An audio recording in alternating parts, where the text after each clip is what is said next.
So welcome to this event, everybody, hosted by ILIG, CILIP's International Group. As you've just seen, the talk will be recorded, so do bear that in mind when participating. For those of you who don't know me, my name is Leslie Pittman and I'm the current chair of the ILIG committee. Last September, the committee was lucky enough to hear from staff and partners of Book Aid International when they were in London to celebrate their 70th anniversary at a reception hosted by the Queen. We thought that their work deserved a wider audience. So I am delighted to welcome today Judith Henderson, who's a senior project manager from Book Aid International, and Michael Moyo, executive director of the Edward Ndlovu Memorial Trust in Zimbabwe, to tell you more about their work and the power of their partnership. There will be time for questions at the end, but if any occur to you during the presentation, do just put them in the chat and you'll be able to raise your hand at the end if you want to. So without wasting any more time, over to Judith. Yes, good afternoon, and thank you to ILIG for another opportunity to share the work of Book Aid International and to bring Michael Moyo into the meeting with us. Yes, it went well last year when we had partners from Rwanda, and we just thought it would be a nice opportunity to give you a bit of an update on where Book Aid International is. Yeah, 71 years now, and still going strong. So I have a presentation. So there will be me talking to some slides. I have a very short video, and then Michael will take over. And then, yeah, we're open to questions at the end. So bear with me as I kind of wrangle the tech and hope that it works. So I'm just going to go into my presentation. So yeah, thank you for joining me and Michael and learning about the power of partnership with Book Aid International.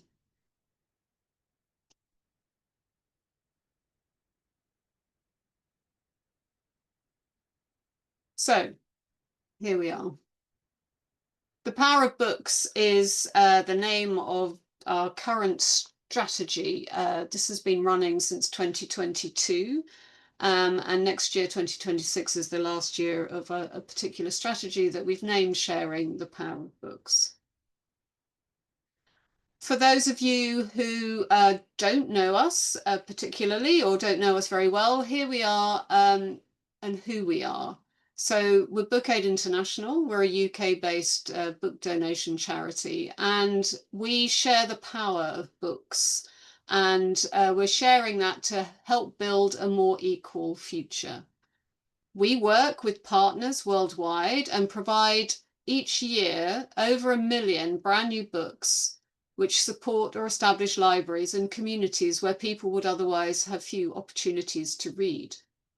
The books we provide are donated to us by publishers, and every book we send is carefully selected in line with our partners' requests. We also fund the purchase of thousands of nationally published books every year. In an average year, we estimate that about 21.4 million people could have access to the books that we provide. It's our vision that there's a world where everyone has access to books and that will enrich and improve and change their lives. Our mission is to give people around the world who lack access to books the opportunity to read for pleasure, study, and lifelong learning. Now more than ever, there is a great need for books. Millions of people worldwide, we feel, have never seen or held a new book. There are millions of school children whose only experience of reading is sharing a single textbook with classmates. And there are millions of people who have never been encouraged to read or to escape into the pages of a book. Books are powerful. They transform how we see ourselves and see the world around us. So we share the power of books and help people worldwide build a more equal future. According to some recent UN reporting, there are over 123 million people who've been forcibly displaced through conflict or climate change around the world. And education and access to books for those people has been severely impacted. There are 300 million students, right from the very youngest reader right up to higher students in tertiary education, who will lack the basic numeracy and literary skills necessary for success in life in 2030. And it is estimated that current levels of youth literacy in Africa, south of Sahara, is quite a staggering 75%. So Book Aid International is working to kind of fill a little bit some of those gaps where books are not accessible, and what can we do to support that? We sent from the UK last year in 2024 1,344,059 books overall. And you can see here the main categories of books that we sent. So that was books for children, teenagers and primary school, reference books and books for secondary education, higher and further education books, law and teacher training volumes, adult fiction and leisure reading, medical books, and English as a second language.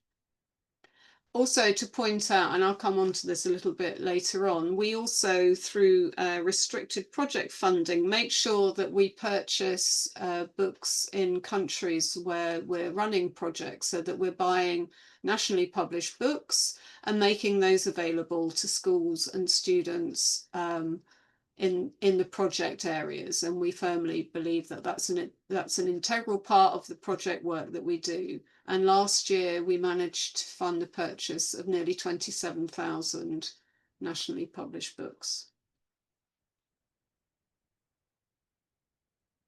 Our finances to make this all happen. I'll just go through this quite quickly, and if you do wish, I can make available a link to our annual report and accounts, which is on our website, but taken from there. So we receive from UK publishers and the book trade a value of £19 million worth, or more than £19 million worth of books, and that's about 1.3 million books come in.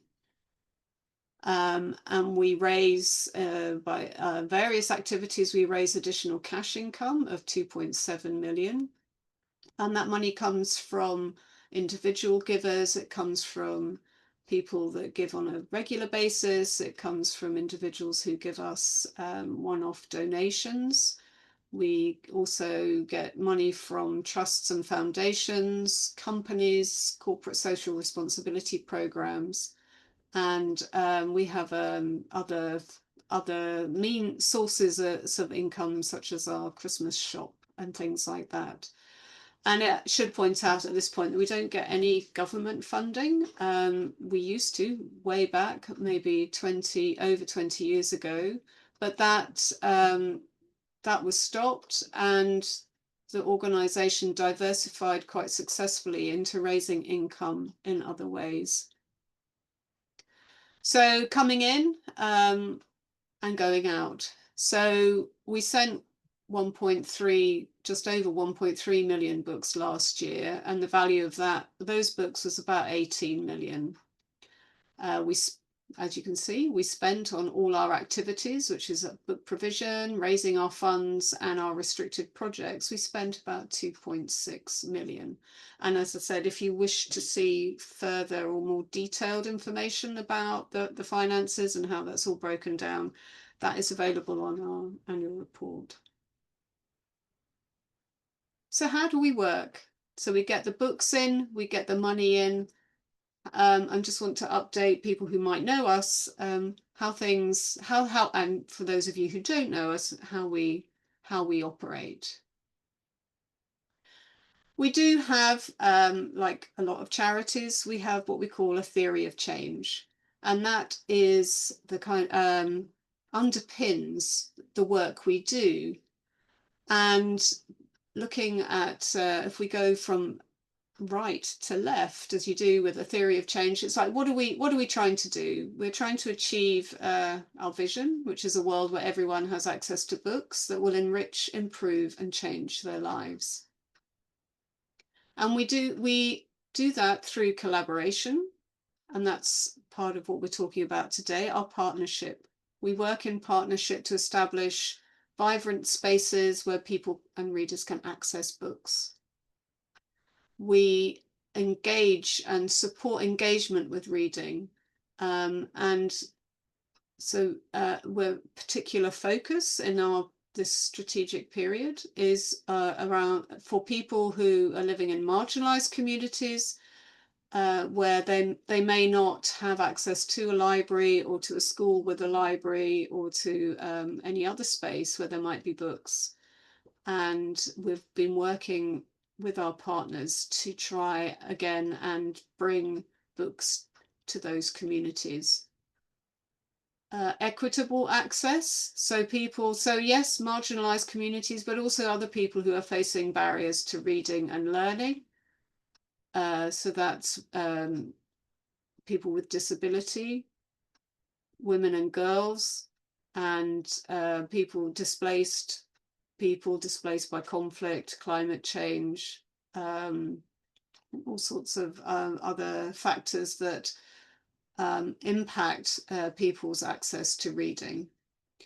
And we're also supporting advocacy for books. That's through our own activities and supporting our partners in their countries to also raise their voices and advocate for the power and potential of books to transform lives.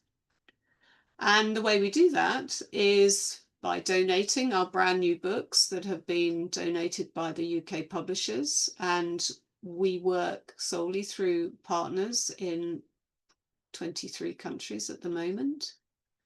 We also support those partners not just by giving them books, but we raise funds for specific projects, and through those projects, and we do maybe 20 or 30 a year, we can provide specific grant funding to refurbish a space and train teachers, librarians, and people who are working with children in basic library management and reading promotion. And again, I'll come on to that a little bit later.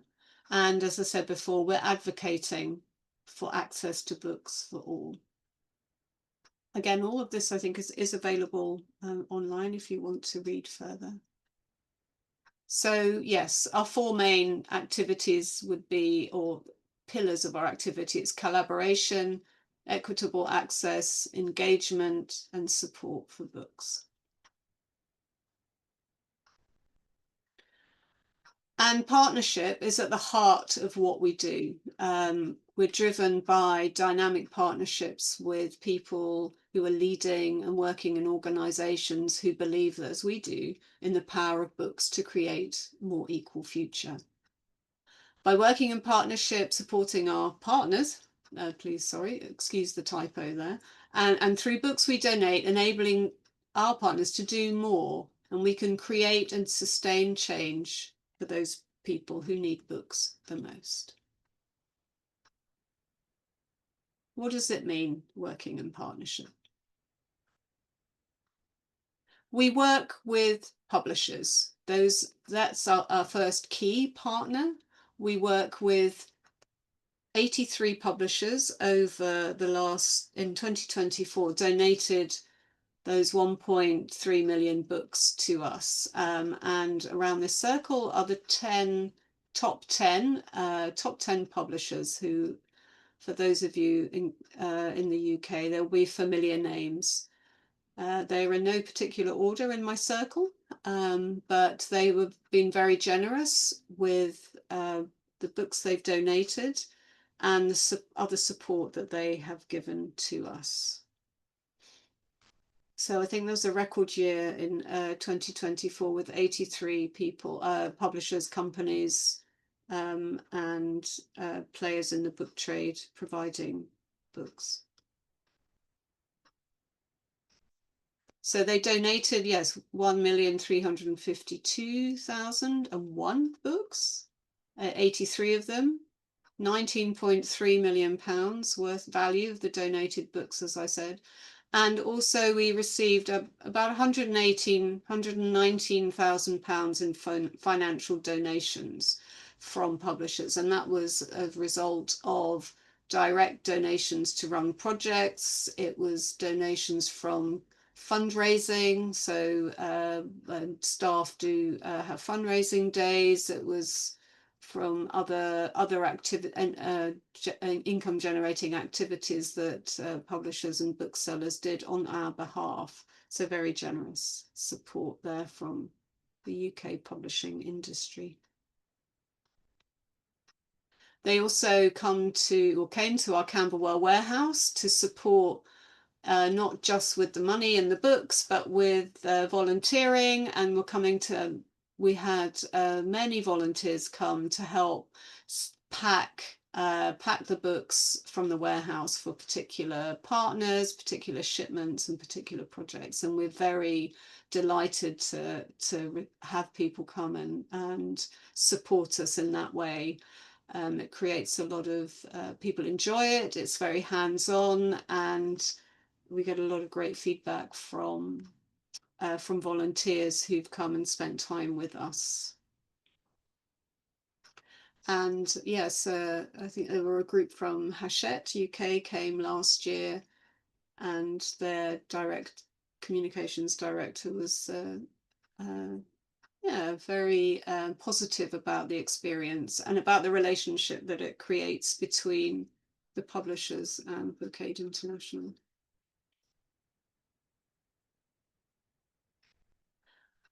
So our other main partnership obviously is with those organisations in the countries where we send books.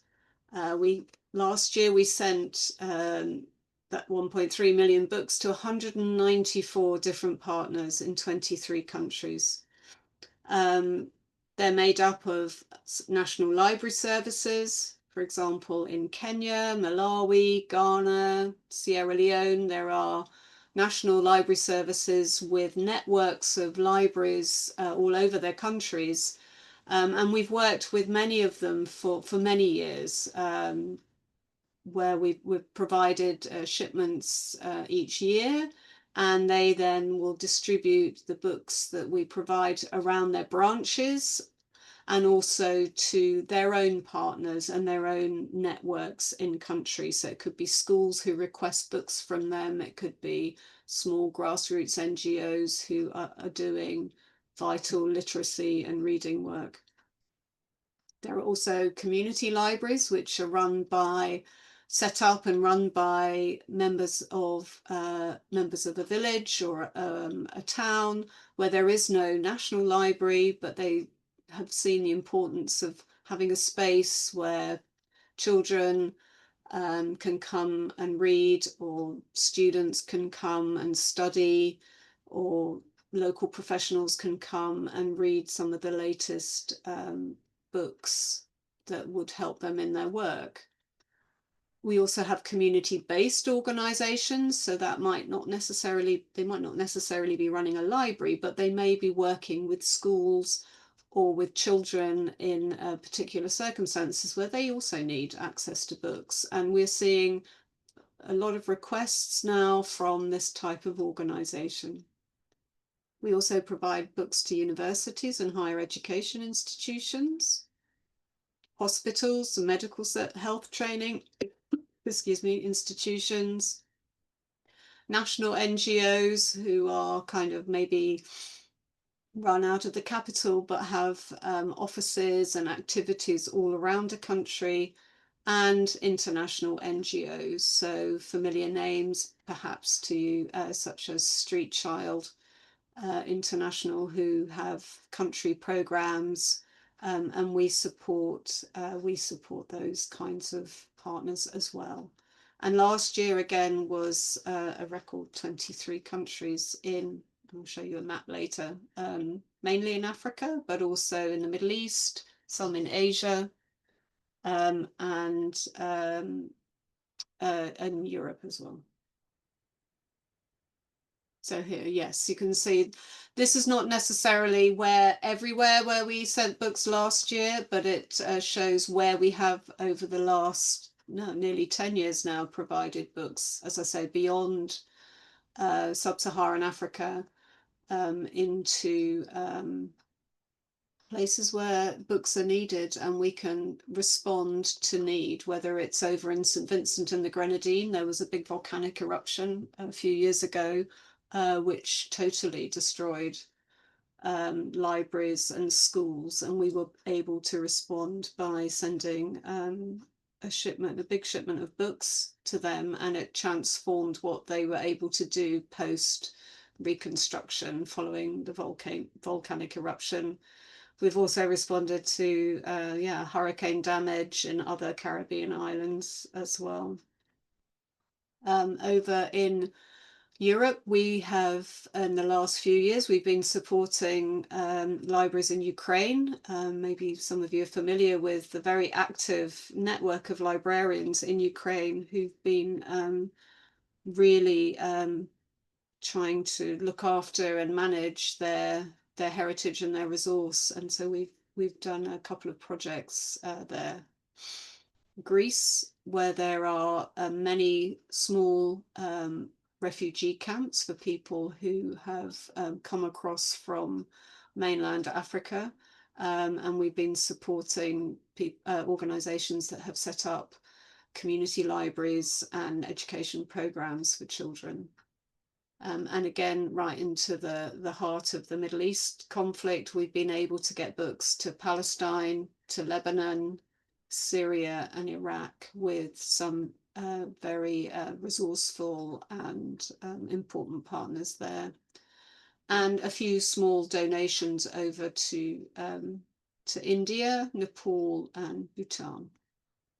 So a wide range of countries, a wide range of circumstances, and that's all quite exciting.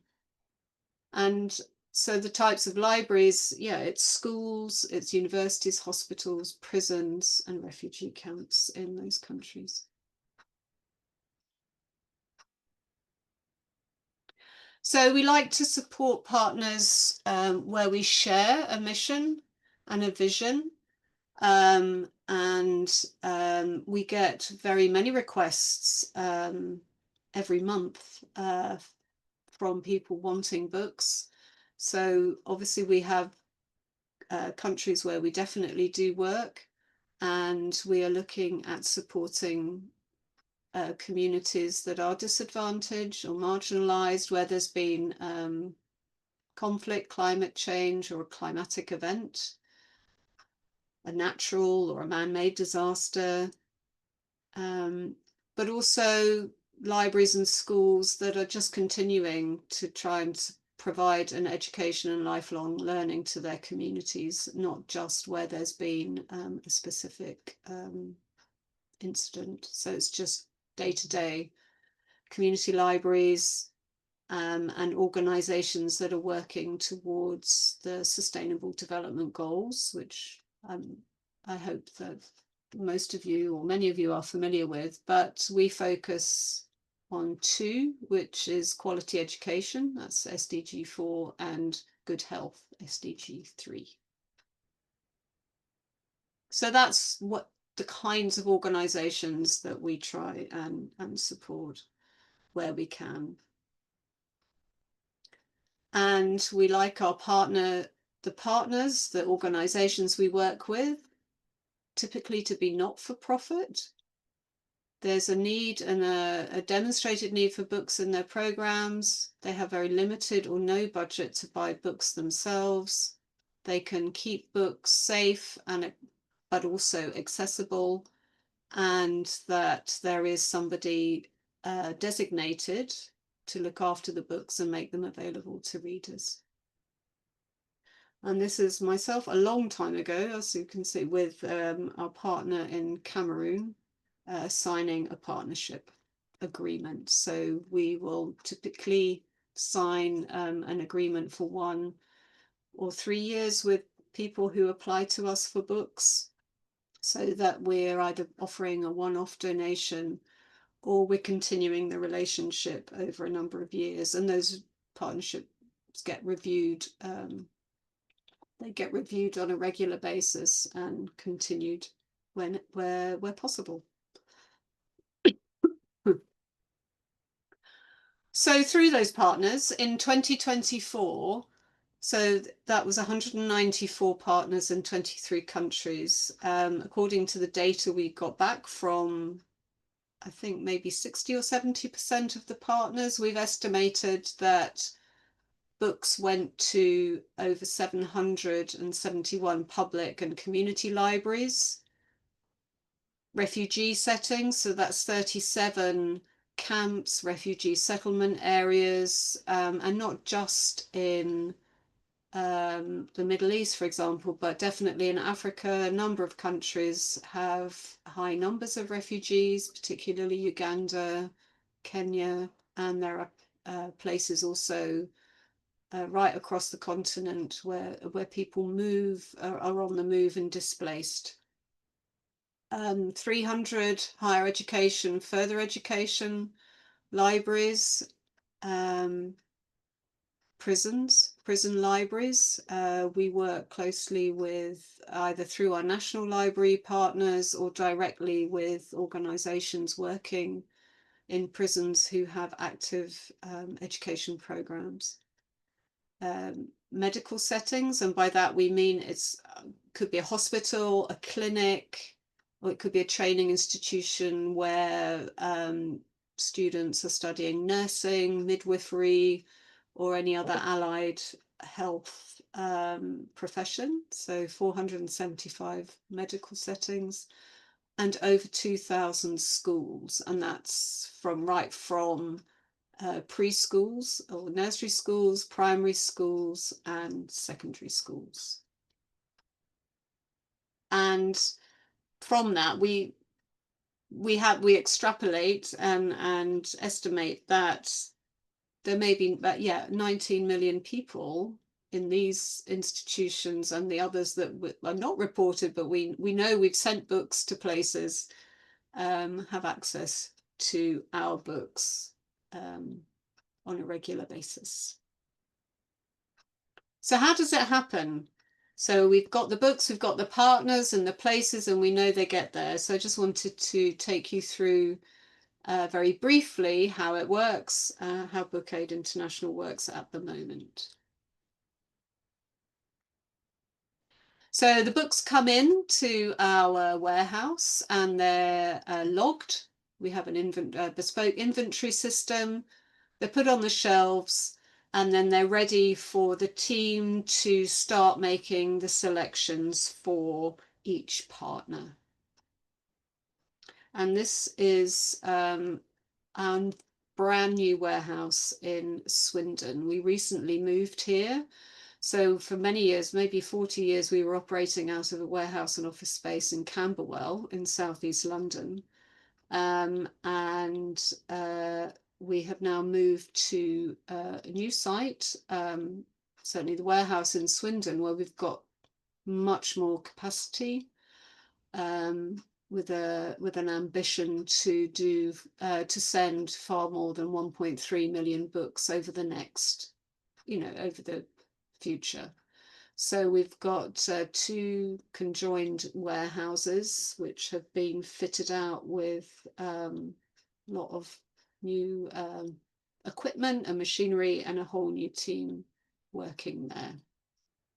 So we've just opened and are just started sending out shipments from there. So this is just to show you what it looks like. This are the books on the shelves,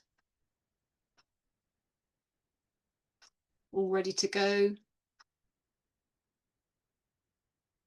Boxes of books coming in. And to go back to how our partners tell us what they want, they complete quite a comprehensive needs assessment form telling us who they are, the types of reader that they are working with, the places they work in, locations, then the kinds of books that they need from what we can offer. And of course, at any one time, we can offer what's available. We get books in constantly over the year. So the 1.9 million books in, 1.3 million books in are coming in all the time, being selected and shipped out. So there is quite a kind of throughput of activity. Sometimes we can't always provide exactly what people want, but we do make our level best to fulfill the needs that they want. And yeah, where people can do sometimes come and visit to see the kinds of books we have on offer. So they complete a needs assessment form, and the team selects the books based on what partners are requesting. And here's the team in Swindon getting everything ready for the shipment out. So they're boxed up, picked off the shelves, boxed up, and ready for onward movement. And sometimes our partners do come and do their own selection. So this is last year from our old warehouse in Camberwell, where we had Elizabeth and Paul Johnson, who run a foundation called the Ineza Foundation in Rwanda. And it was Elizabeth and Paul that came and spoke to the committee last year. So they had a visit to us in London, and they were able to go through the shelves and look at the books and tell us, yeah, you know what, we'd really like these books for our programs. Doesn't always happen, but it's really lovely when it does. And it gives people a real sense of what's available and then what's possible with the books that we're providing.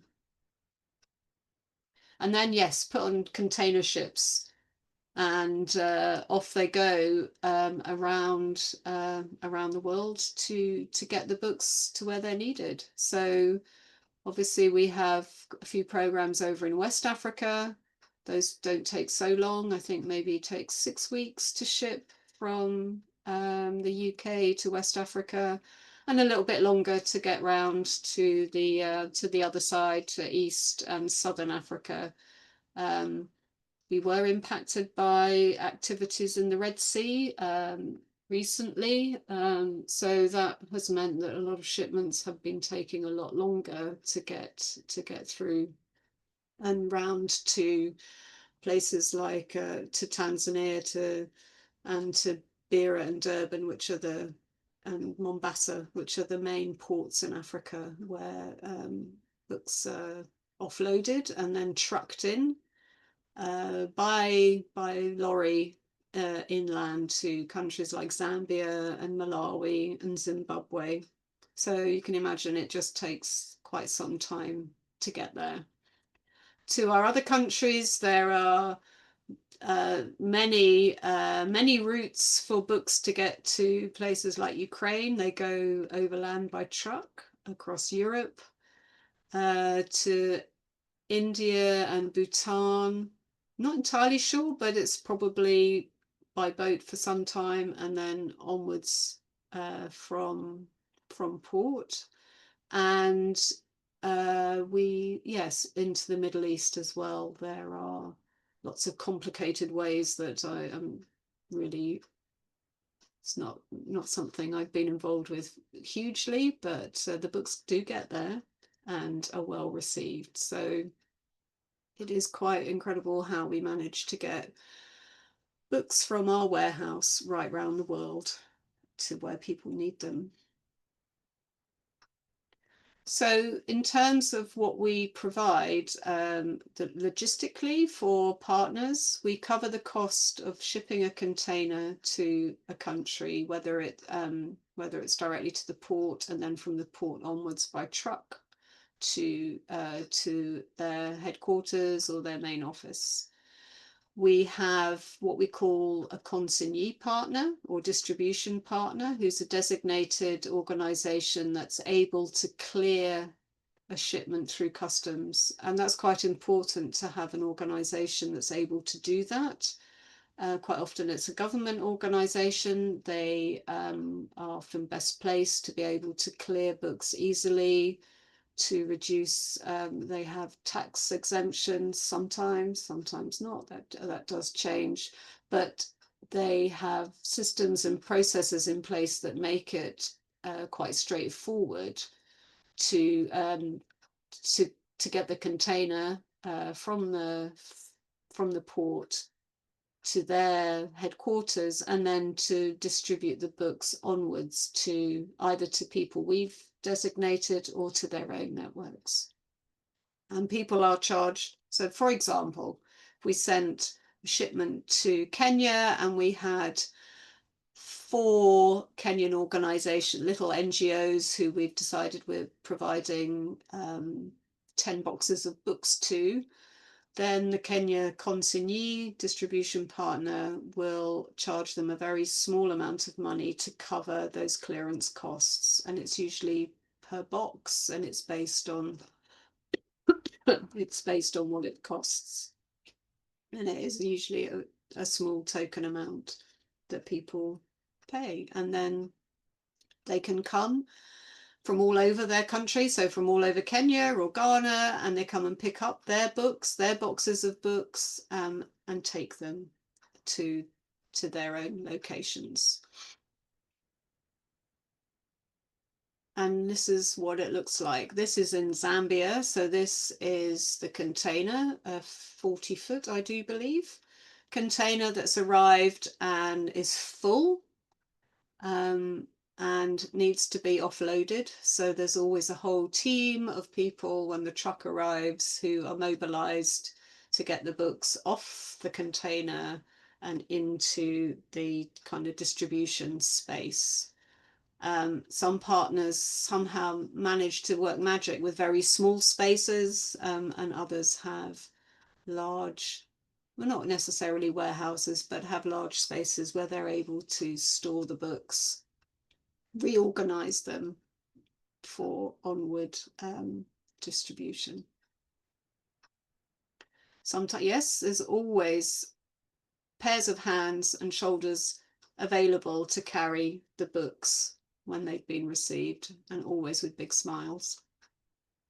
This is a partner in Kenya who've taken away their donation.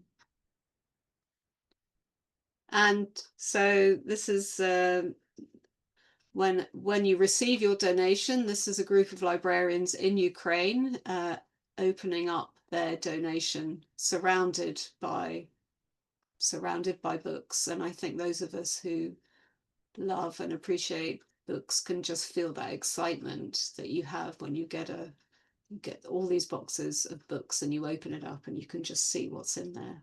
I think it's a universal feeling for people who work with books, knowing that these are all going to go on shelves somewhere and bring something to the readers, whether a new book, a new story. And here in Sierra Leone, the books are out of the boxes. They've been sorted out, and these are going to be ready for onward distribution to branch libraries, to schools or projects. And they're all stamped. We like to ensure that each book is stamped so that it kind of denotes that it's a donation, and maybe limits the books kind of escaping, as we say, into the local market. So we wouldn't want them to be sold. So by stamping the books, it ensures a kind of can't think of the word, legitimacy of the book as a donation. So here's the team with their stamps in Sierra Leone, making sure that maybe 20,000 books are stamped, ready to go to their libraries. And here I'm just going to go through a few slides of some of the recipients. This is a library in Kenya, in a place called Mathare, which is a high density, low income area. And this was a project they run a number of small community libraries, and this was Little Hands, Big Steps, and they were providing mothers, carers and small children with books and stories. They had a whole program going, encouraging children of this age, preschool age, to come into the library and start reading. So we have books for the very young. We go into schools. So this is a primary school in Kenya, again in Kenya. This was refurbished with some project grant funding. So we provided funds for the painting, some basic construction work to make sure the room is dry and safe, the seating, the shelving, and of course the books. And here's a group of, I think, upper primary children, judging by their ages, who are just probably enjoying some quiet time reading. This is a secondary school in Lebanon. We've been working with IBI Lebanon, so maybe that's a familiar organisation. They have a program where they've been supporting schools in the Bekaa Valley, where there was a lot of fighting and disruption. And we were supporting some secondary schools. So here's a group of older students also beginning to enjoy having subject books, curriculum books to support their curriculum, and some fiction.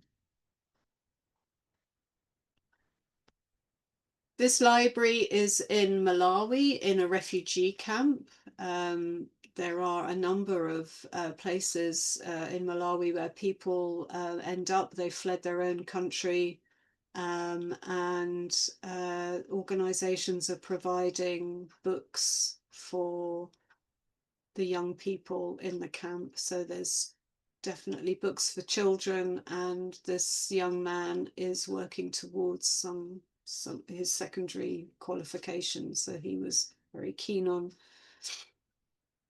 books to support his education, maths, physics, chemistry kind of books. And we also get very generous donations of medical texts, and this is a young doctor in Somaliland, where we have supported a hospital library with books.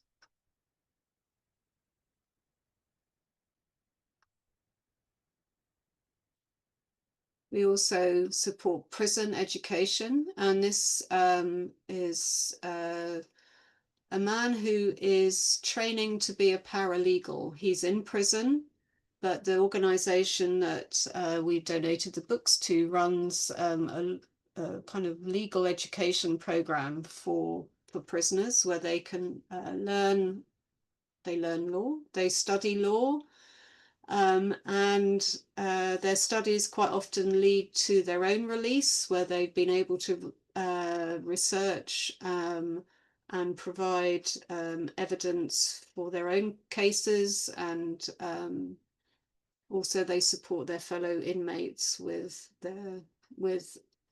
casework. And I'm not sure what's happened to this particular chap, but we're hoping that he has passed his exams and has been able to be released from prison. A lot of prisons will have they'll have this kind of program. This is in Kenya and Uganda, I think, but there are also basic education programs to support literacy. There are low levels of literacy in many prisons, and they run education programs to get prisoners reading and learning, and get them through either their primary school exams and their secondary school. And there's books for the oldest reader. So we've gone from the very youngest to the very oldest. This is in a long-standing branch library in Blantyre in Malawi. And this gentleman was a regular reader, coming to spend his time in the library with a lot of interesting books for him and his fellow pensioners to read. So we provide books for everybody. I spoke earlier about projects.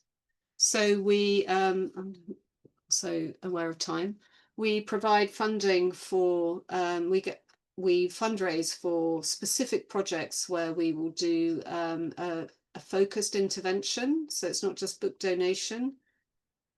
And those projects are definitely working with partners. We start off by providing books to organisations, and if we can see that there's potential to run a more focused intervention where we provide money, more grant funding, and training opportunities, we will do that. And we've run a portfolio is about 30 projects in a year. Could be with a library service or an NGO who works with in education, working with young people and reading. Our projects they support our own mission and vision, enabling people to have access to books. They build confidence and capacity of teachers and librarians to effectively use, to manage and use books, and come up with creative ways to support reading, especially outreach. And the training, I'll come on to that in a moment, is designed to be very participatory and brings people together who, even in a library service, who might not know each other. They may work in different parts of a country, but we're running a project that's perhaps setting up children's corners in five branch libraries in a country. We bring the librarians and staff from those libraries together. And quite often it's, they've never had an opportunity to do that. So it builds, not just building skills and knowledge, but it's also creating energy within the organisation. And our project support, they are mainly focused on primary school children, and occasionally we do secondary school projects. But there is a focus on working with displaced people. We've had a few programs in Cameroon where there's been a secessionist fighting and violence since 2017. Education has been totally disrupted. So along with that and COVID, the situation in a couple of parts of the country is quite desperate, and people are really keen to provide education and books in all sorts of places, especially when schools are closed. Schools in the community, schools where that don't have resources, many resources. We do some health. We've done over the years focused on supporting medical libraries, and we've also been working with in Tanzania with schools where working with children with disabilities.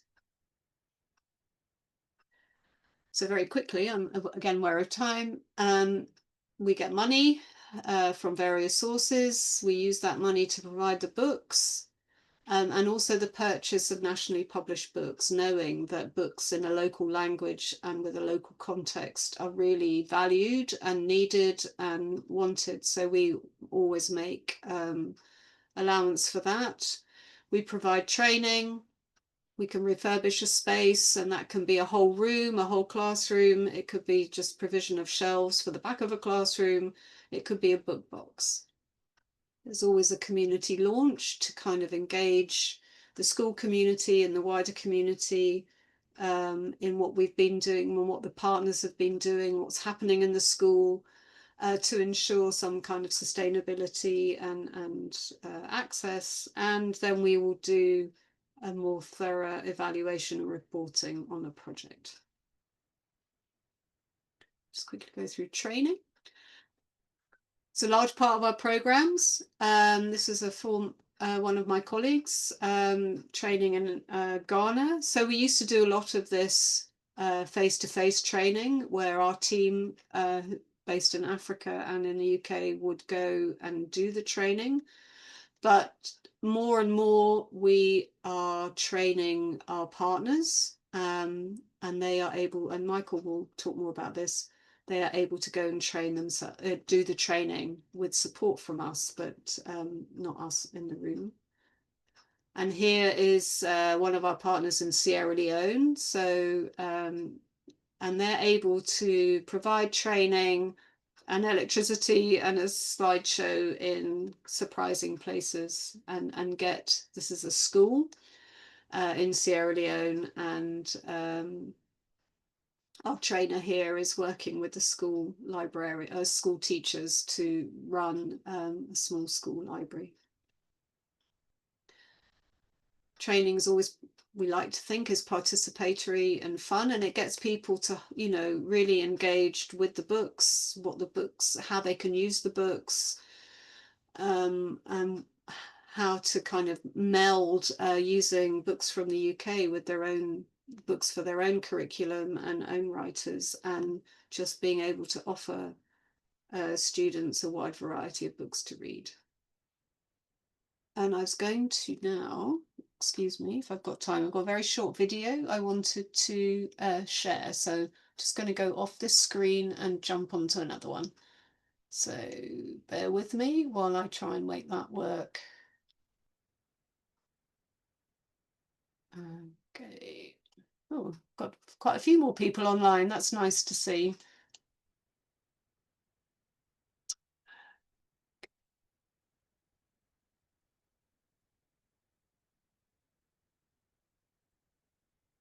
And hopefully you can see there's just a minute of project that was run in Uganda with a small amount of grant funding from us.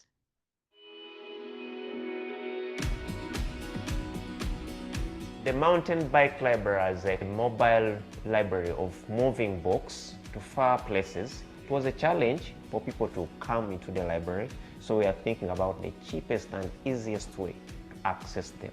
We have youth who move with these mountain bikes with books onto their backs, in the bags.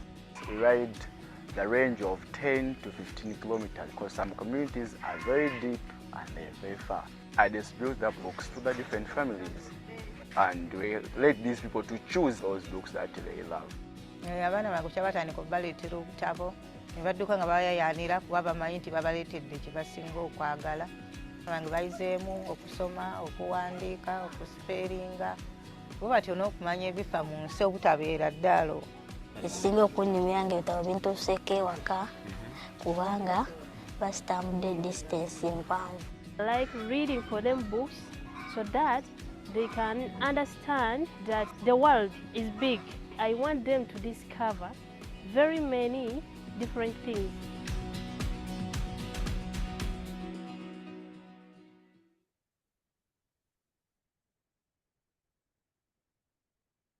Okay, right. I'm just going to pop back to and I'm going to move on to allow Michael from Zimbabwe to talk about his experiences being a Bookaid International partner. So I'm just going to go very quickly through these slides as I've realized I've been talking for too long.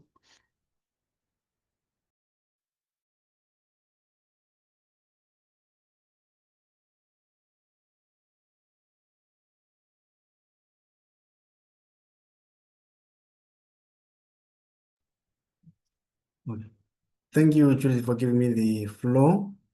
Thank you, everyone who came to listen to attend this webinar. Right, we have been working with Bookaid International and with the partnership that we have as Edward Ndlovu Memorial Trust, which is an organization based in Gwanda, Matebele South region in Zimbabwe, which is a very dry region and that is being affected by climate change challenges, which are a daily reality in the region. So we have been in partnership with Bookaid International for a very long time, and as the executive director, I joined in 2022 and became the director in 2023. And when I came in as the director, I was introduced to the capacity development, which is the partner, which had 3 levels. The first level was the self-directed learning courses, which assisted us a lot as an organization. And the key takeaways for the self-directed learning courses that were online was resource mobilization, because as an organization, we did not understand the concept of resource mobilization. For us, resource mobilization was just financial or fundraising. But then we got to know that it is broader than that, and that you don't have to look into this international organization, but you can mobilize local resources, and that enables us to unlock some local funders that contributed to our impact. For example, some gave us fuel, which we used to distribute the books. Some gave us in the money that will also contribute towards fuel and other logistical issues. Then we also benefited through this. There was an M&E course and the project management for development practitioners. This helped us a lot in terms of how we implement our project as an organization. And we've been implementing our projects, be it projects that are given by BAI or projects that we get from other partners.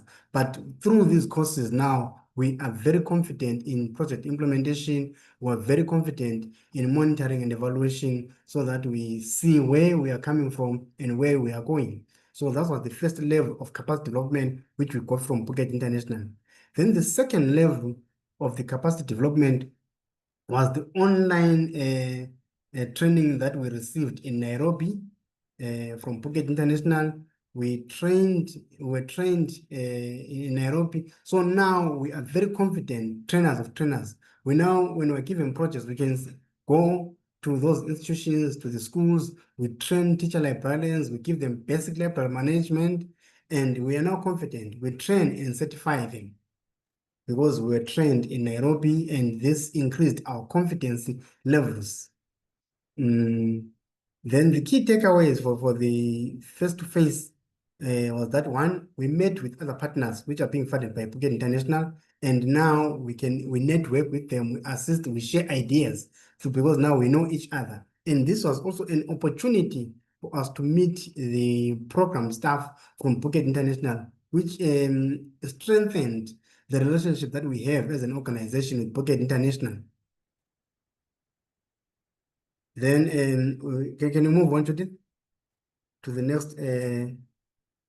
Then the next level of community of capacity development was the community of practice, which we got as an organization. We were involved in the community of practice where we were sharing with other organizations experiences in monitoring, evaluation, in project planning, through the community of practice that was established by Phuket International. So this is how we got capacity development. Then on top of that, there are projects that we get from Phuket International as an organization. There are projects that we get from Phuket International. Can you move on, Judith? So Phuket International provides us with materials, training materials.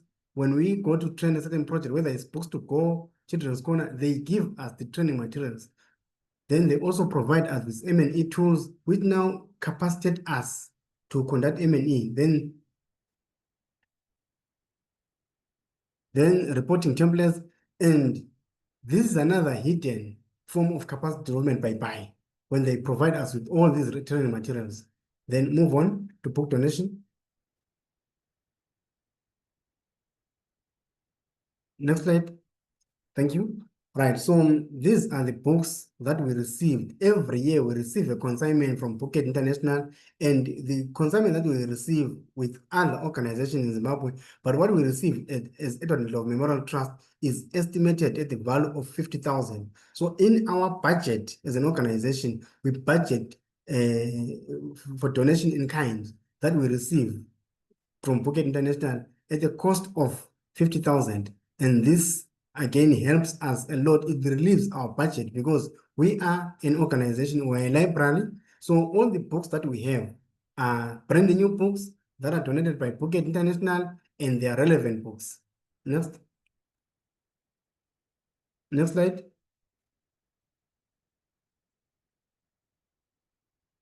Then we have received various projects from Phuket International.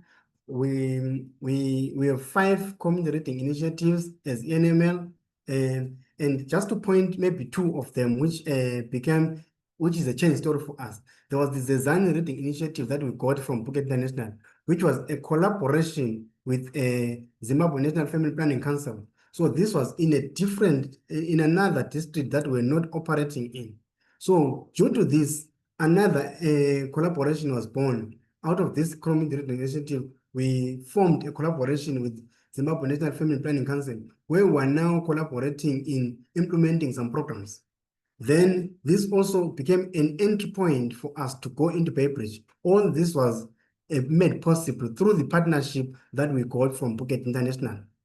Then we also had the Children's Corner project that were awarded by Phuket International to us, and these were in 2 different provinces. So this means now, as Edward Ndlovu Memorial Trust, for 30 years we're in Matabeleland South only, specifically in Gwanda district.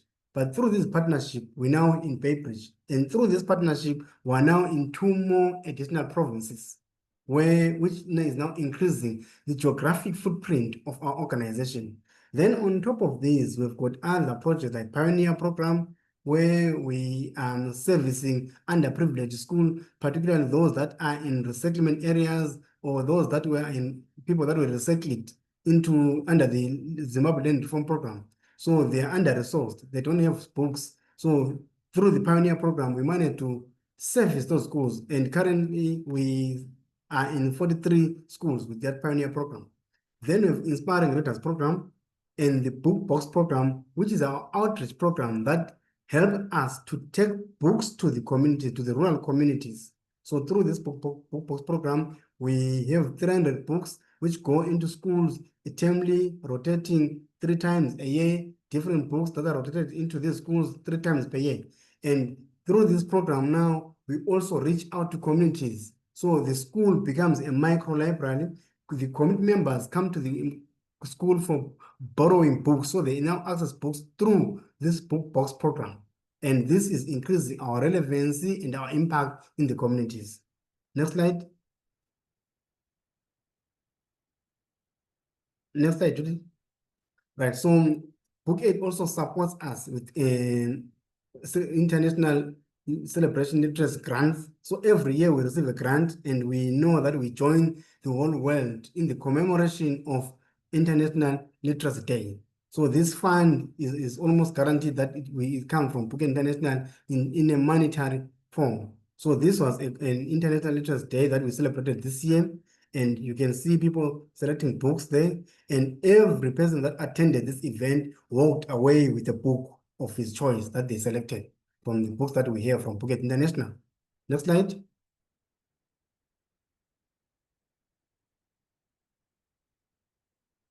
So this is one of the projects that we were awarded by Phuket International. It's called Books to Go project, which we started implementing during the COVID-19 era, where now we're saying, let the children have books anyway, anytime. So we have had these projects in 3 schools.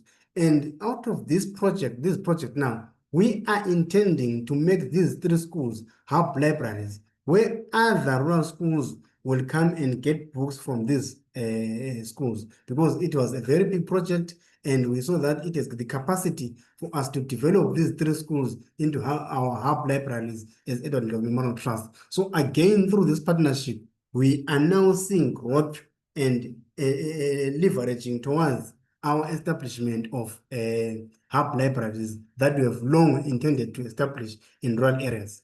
Next slide.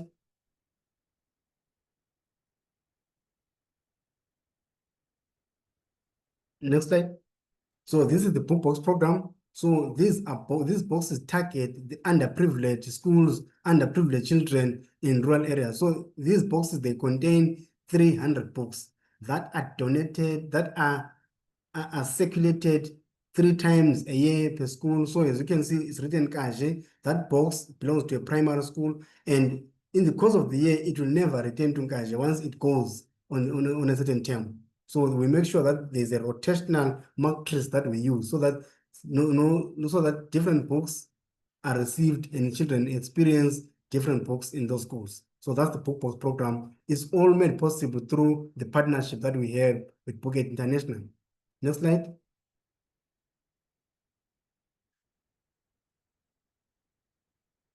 Right, then this is the children's corner in Masvingo in a different province. So this was a dilapidated room. And through the funding that we got from Book Aid International, we changed it into a very nice room that is accommodating and that has got friendly furniture, adaptable furniture to the children, and they like it. So this project is still ongoing. So it's in 2 provinces. So it has actually increased our impact and it has actually increased our geographic footprint in the country. So we are no longer a provincial organization, but we are now a national organization because we have increased our geographic footprint. Next slide. Right, then that's Edward Ndlovu Memorial Trust Library. It has got 2 wings, the children's wing and the adults wing.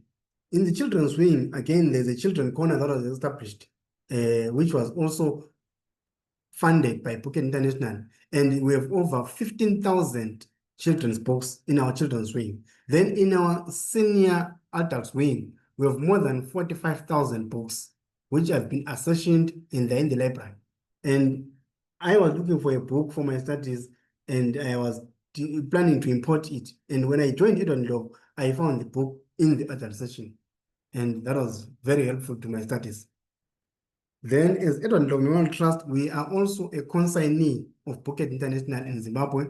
We receive the container and then we distribute to various institutions, that is hospitals, universities, medical schools, public libraries, and there are many that come to the Blawayo book distribution. So again, through the partnership, whenever we're applying to other prospective funders, we get references from Book Aid International. For example, the one that we got, which is a 12-year partnership, the reference we got from Book Aid International, they recommended us to that organization, and we are now in partnership with that organization. So the partnership has made us to go far, to reach far, the partnership that we have with Book Aid International. Is there anything that I'm leaving, Judith? I think that should mark the end of the International Literacy Day. I've talked about it. So that's a different year. This was in 2023. This was in 2025. That's International Literacy Celebration. So we have very little contribution into this celebration. The rest of the costs are covered by Book Aid International.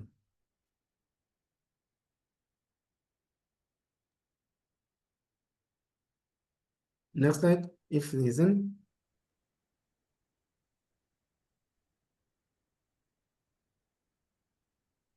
Yeah, I think. Then lastly, they make sure that they visit us and they come down to our organization to conduct some baseline surveys and just for support and check with us on how we are doing and check on the partnership. So we appreciate also those visits by our partners. We feel the warmth when they visit us. I thank you.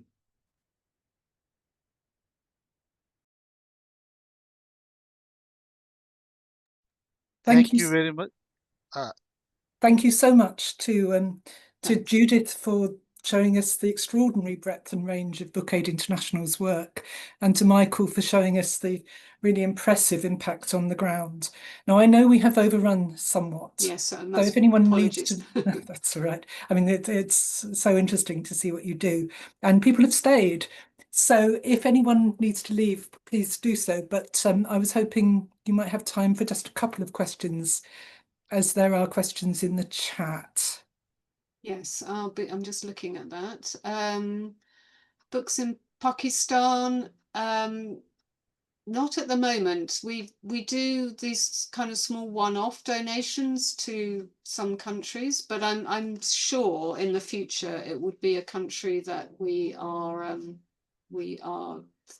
focus on. I'm not sure right now, but it's a possibility. Do we take book donations from institutions within the UK? Not quite sure what you mean. What do we get books from other libraries? Is that the question? I think that's. I think so. There's a naive. question Yeah. further down Okay. about is there any scope for book donations of good quality, up-to-date books? I think these are not new books. No. So this is from NHS England. Many NHS trust libraries are looking for okay. ways to share such material, which we could help coordinate. So there's an offer for you in there. We get a lot of very good brand new medical material directly from the publishers. So right now, as far as I'm aware, we wouldn't take those books, but there may well be, I mean, through our network, we may well, and yours, we may well be able to find institutions or partners who could take them, but it wouldn't be through us. No. And there's one question that's just come in, which I wanted to ask a related one, but the question is, have you been able to continue sending books to Palestine over the last 2 years? You mentioned Palestine. Yes, I do believe they went this year. The last couple of years, no, but I think they have gone. We have managed to get books over to Palestine this year. It's been a massive challenge, as you can imagine. I can imagine. But they have, yes. And also to Lebanon as well. So that whole kind of area where there's refugees in and out and where there's been conflict, yes, we have managed to do that. And just more generally, I wanted to ask about your approach to crisis response. You talked about it a little bit in relation to, I think, St. Vincent and Palestine. And how does it work if there's an immediate crisis? Well, I mean, obviously our response, it takes time. We've got to get the books, and we can only ship books. So the crisis response is a kind of, it's not short term or immediate, but it's definitely kind of in the medium term, where perhaps beyond the immediate relief efforts, where the education or institutions need rebuilding and it's safe to do so, then we will work with specific partners. They either come to us or we sometimes find them, and we create the partnership to get books out. So, for example, in Ukraine, we've been working with Pen Ukraine.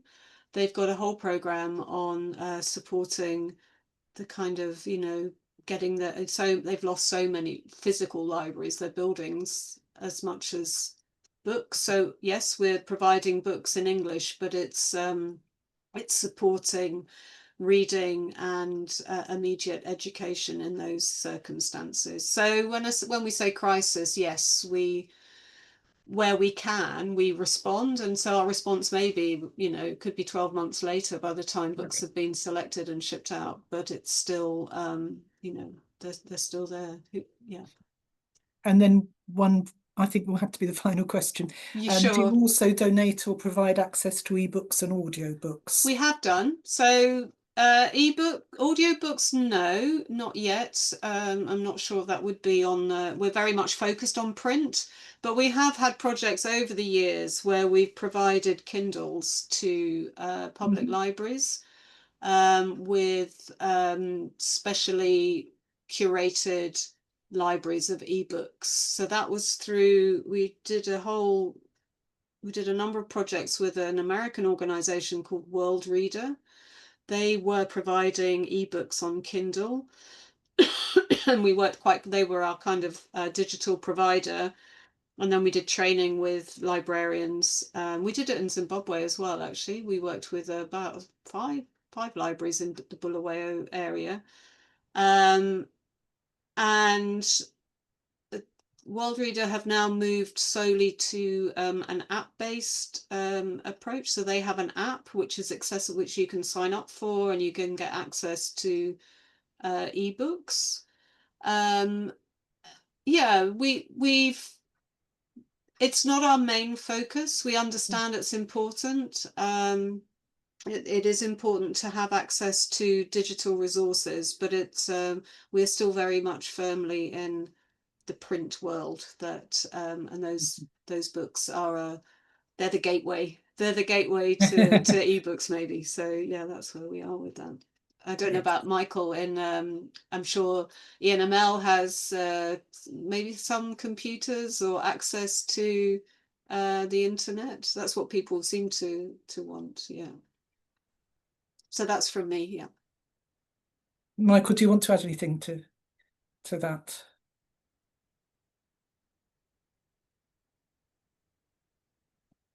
No, I think you're muted.